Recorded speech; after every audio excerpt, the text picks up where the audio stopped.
Bonsoir à tous, ravi de vous retrouver pour votre journal sur TV Sud Montpellier. Et dans les titres de l'actualité de ce mardi 15 février, 1, 2, 3, partez pour un 4L Trophy humanitaire. Des étudiants de la région retapés de vieilles 4L, direction le Maroc et la distribution de fournitures scolaires pour les enfants. Les soldes, c'est fini. Certains en ont peut-être profité aujourd'hui pour acheter des articles à des prix défiant toute concurrence. Mais après 5 semaines de promotion, quel est le bilan côté commerçant? Les réponses dans ce journal. Mais on commence tout de suite avec cette information que nous vous annoncions ce midi. Le principal suspect dans l'affaire du meurtre du jeune étudiant avenue de l'Odève, rappelez-vous, c'était le 2 janvier. Eh bien, cet jeune homme a été interpellé en Algérie le 6 février sur commission rogatoire internationale. Actuellement, ce jeune homme âgé de 16 ans et demi, déjà connu des services de police, est détenu en Algérie. Et suite à cette affaire, une opération de police a eu lieu ce matin dans le quartier de Petit Bar. 7 personnes proches du suspect ont été placées en garde à vue. Depuis plus d'un mois, la police judiciaire de Montpellier tentait de retrouver le voleur de voiture qui, surpris par un étudiant et son père, avait poignardé mortellement le premier et blessé le second avant de prendre la fuite en direction du quartier de Petit Bar. Les conchiliculteurs de l'étang de Thau vont-ils sortir de la crise avec le barrage filtrant aujourd'hui à hauteur de Metz sur la RN 113? Ces professionnels continuent de lutter contre l'interdiction de vente administrative de leurs coquillages. Une vente qui a justement été l'objet des discussions ce matin entre Philippe Hortin, le président de la section conchilicole, et le député Gilles Détor, ce même député qui doit s'entretenir demain avec le chef de cabinet du ministre de l'Agriculture et de l'Alimentation pour permettre une réouverture de l'étang. C'est officiel, les magistrats de Montpellier poursuivent leur mouvement. Cette décision a été prise cet après-midi lors d'une assemblée plénière. Les affaires civiles et pénales, sauf les plus urgentes, vont être renvoyées jusqu'au vendredi 18 février.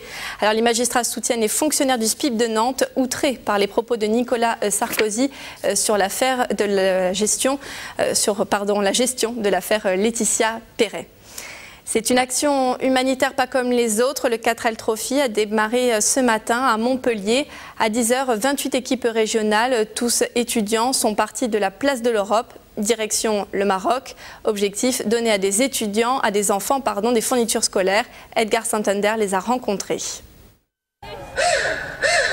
Depuis sa création, plus de 15 000 étudiants ont tenté l'aventure. Environ 6 000 km de parcours entre ville et désert pour un but à caractère humanitaire, ramener des fournitures scolaires, denrées alimentaires et équipements médicaux. Donc au fond, on a les fournitures scolaires qui sont placées au fond là-bas.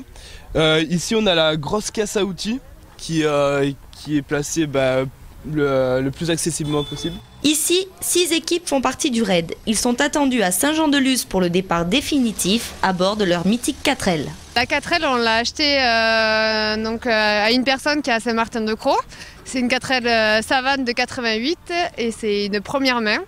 Donc, et la 4L, moi je roule tous les jours avec, c'est ma voiture. Je vais y travailler avec, je vais à l'école avec. Nous on habite dans un petit village qui s'appelle Émargues. Tous les commerçants se sont réunis pour pouvoir nous aider. Donc du sponsor, du mécénat, des ventes de crêpes, etc., des tombolas. On a réussi à le boucler tant bien que mal, mais il faut vraiment s'y prendre un an à l'avance. Ouais.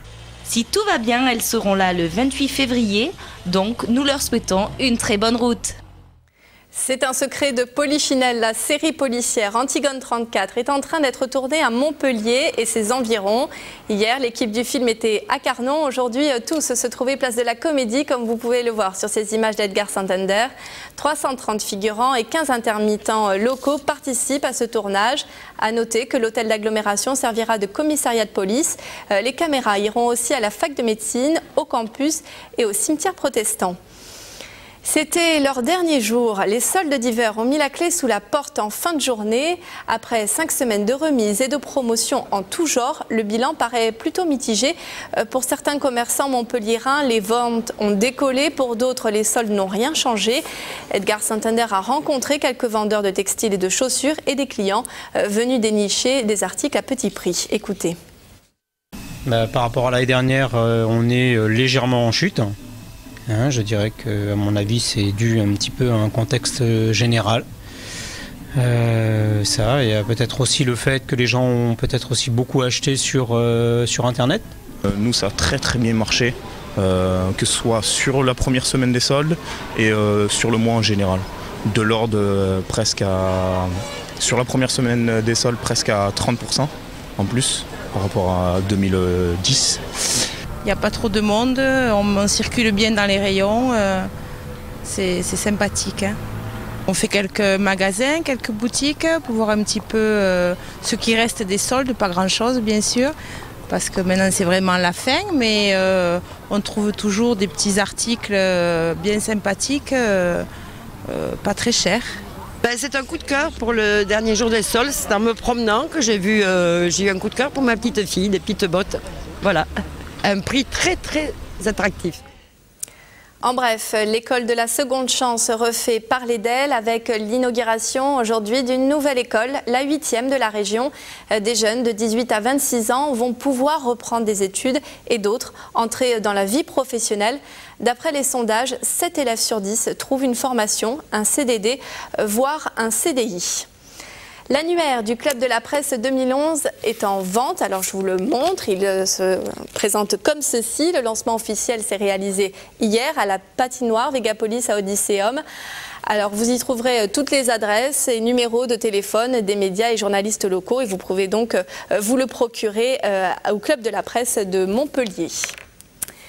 Une maison carrée terminée. Depuis samedi, les Nîmois peuvent apprécier la rénovation des 5 nouvelles façades de ce bâtiment romain. Les travaux ont eu lieu pendant 5 ans et Nicolas Pinchino était sur place ce week-end. Regardez. Après plus de 5 ans de travaux, le nouveau visage de la maison carrée était inauguré en grande pompe samedi 12 février.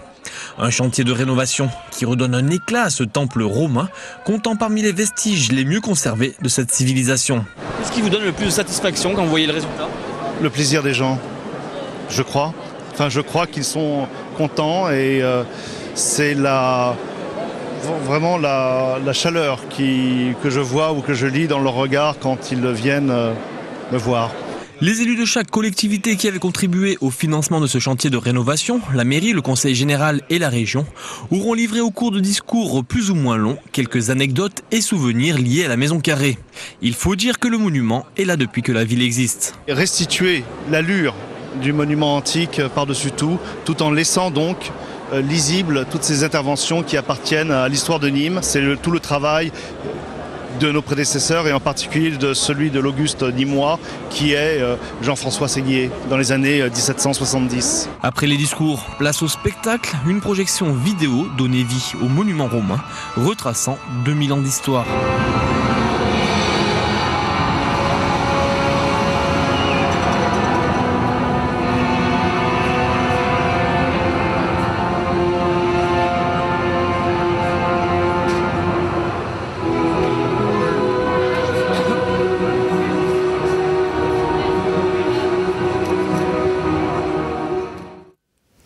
Et on ouvre tout de suite une page sport avec le championnat de France de handball. Demain soir, Montpellier reçoit Toulouse au stade René Bougnol. L'ancien joueur montpelliérain Daouda Karaboué sera de la partie. Dimanche, place au dernier tour de chauffe avant la reprise de la Ligue des Champions à Hambourg en Allemagne. Compte rendu complet dans l'édition de lundi et dans Sport Sud.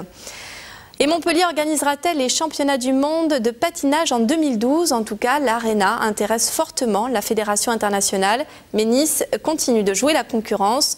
Pour cette compétition, 300 athlètes, plus de 70 chaînes de télévision et 350 millions de téléspectateurs sont attendus. Nous, on attend une réponse dans le courant du mois de mars. Voilà, c'est la fin de ce journal. Merci à vous de l'avoir suivi. Demain, 12h30, ne manquez pas votre flash d'informations. Très belle soirée à tous et à bientôt sur TV Sud Montpellier.